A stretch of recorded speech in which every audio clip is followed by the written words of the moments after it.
Aujourd'hui, je vous parle du Jeep Gladiator. On fait le tour du véhicule de base.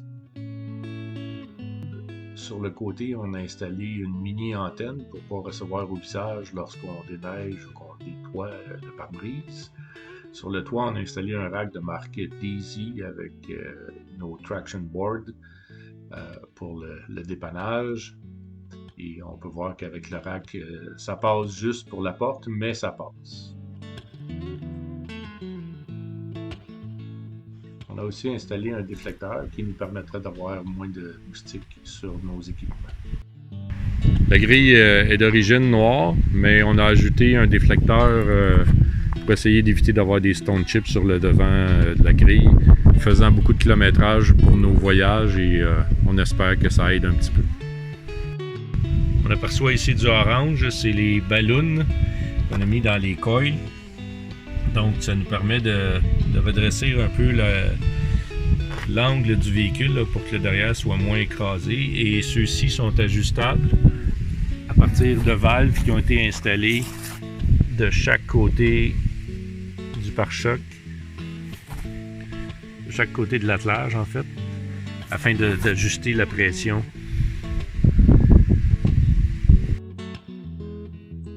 L'option avec attelage du Gladiator fait qu'on a un alternateur de 240 A, ce qui nous permet d'en utiliser une vingtaine dans notre cas pour recharger la batterie qui est dans la boîte de pick-up pour utiliser nos accessoires. N'ayant plus de tailgate, la caméra de recul a été relocalisée sous la lucarne au-dessus du pare-choc. Donc cette caméra-là obligatoire nous permet d'avoir encore un angle de vision sur ce qui est au sol derrière le véhicule lorsqu'on recule. J'ai acheté un nouveau harnais qui m'a permis d'utiliser les câblages pour la caméra d'origine ainsi que la lumière de frein qui elle aussi est obligatoire, qui était aussi localisée dans le tailgate. De plus, j'ai ajouté une caméra reliée à un miroir électronique, donc cette caméra-là nous permet de servir de rétroviseur lorsqu'on conduit. Ayant aucune vue sur l'arrière du véhicule en raison du camper, on a installé un miroir électronique. Ce miroir électronique-là nous permet en même temps d'avoir une caméra qui filme en avant en 4K en tout temps et une caméra arrière de l'hélicable qui filme en 2.5K en tout temps. Le miroir est équipé aussi de fonctions comme un GPS, la vitesse est calculée par le GPS du miroir même. Il y a sa propre petite antenne que j'ai coincée en haut ici. Et si vous voyez des fils et des choses qui tiennent en équilibre sur mes attaches, c'est qu'en réalité, ayant un rack par-dessus le devant de mon Gladiator, je rouvre pas mes toits ouvrants, si on peut dire. Donc, je me suis permis un peu de laisser ça temporairement là. Option intéressante sur le Gladiator, certains Rubicon, certains Moave, c'est le 4H Auto. Ça vous permet de transformer le véhicule en all-wheel drive sur le high.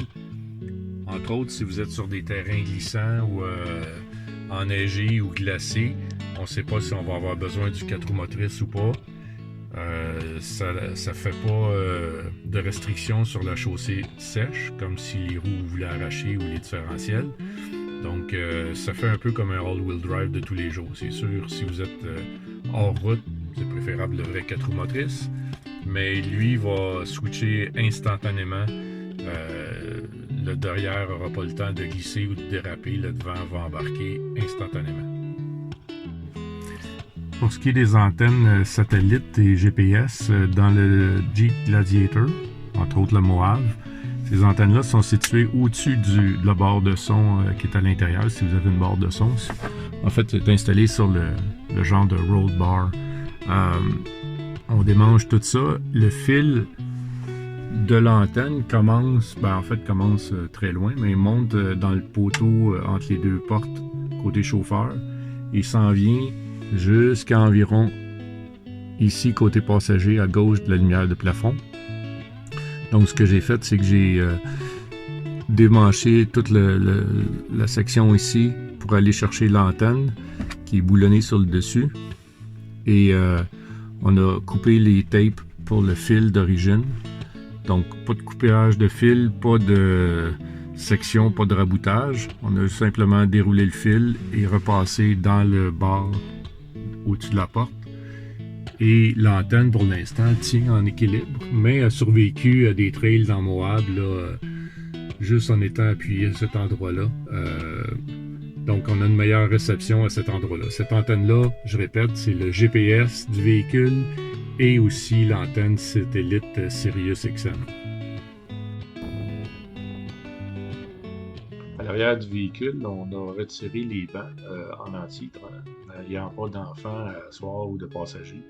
On a installé notre extincteur de 2 livres qui est boulonné à la planche. On a des caisses de storage au milieu.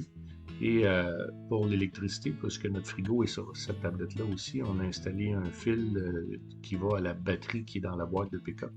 Donc j'ai passé le fil par le coupe-froid ou le caoutchouc de la fenêtre qui se trouve à l'arrière.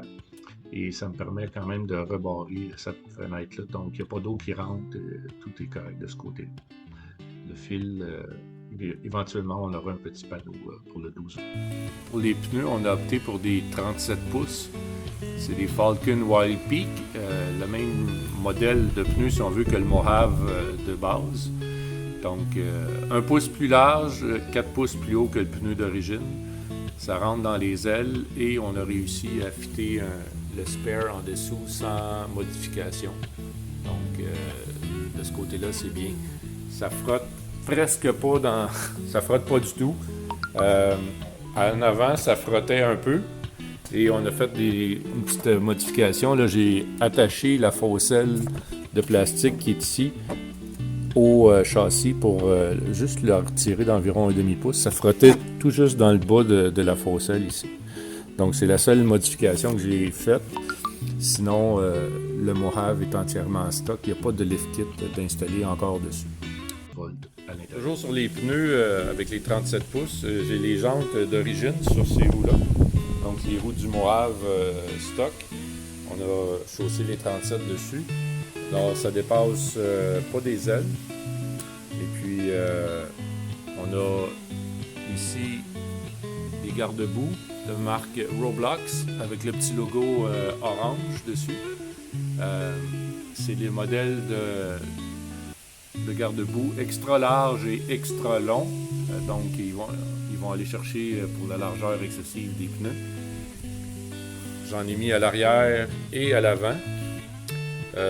Ils peuvent être retirés pour faire des terrains accidentés avec des cailloux et autres, mais moi je les laisse surtout dessus étant donné qu'on passe pas trop de rock climbing, si on peut dire, et ça permet aussi de ne pas avoir trop de saleté sur le côté de la carrosserie, ainsi que d'avoir encore de la peinture sur les pentures de porte et l'aile à l'arrière qui va garder un peu sa couleur d'origine, là, pas trop de stone chip de ce côté-là.